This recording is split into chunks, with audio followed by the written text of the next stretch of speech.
යාළුවනේ ඔයාලට මාව මතකද?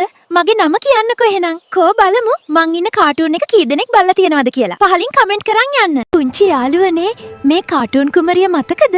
මගේ නම මොකද්ද කියලා දන්නවද? කෝ බලමු මේ කතාව බලලා තියෙන පුංචි යාළුවනේ මේ මාව දන්නවද? මගේ නම මතක තියෙනවද කියලා බලමු. මේ ලස්සන කතාව බලපු යාළුවා මාව අමතක කරන්නේ කොහොමද? පුංචි යාළුවනේ මේ මාව මතකද? මගේ නම කියන්න පුළුවන්ද බලමු. මේ හිමලෝකයේ කතාව බලපු යාළුවෝ අනිවාර්යයෙන්ම කියන්න. පුංචි යාළුවනේ මාව දැන් ඔයාලට අමතකයි නේද?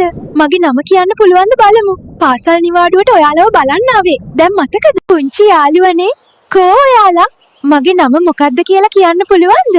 මගේ ලස්සන කතාව බලපු යාළුවෝ ඉන්නවද? පුංචි යාළුවනේ අපි හැමෝම ඔයාලා අඳුරනවා නේද? එහෙනම් අපිව සබ්ස්ක්‍රයිබ් කරන්න. බයි.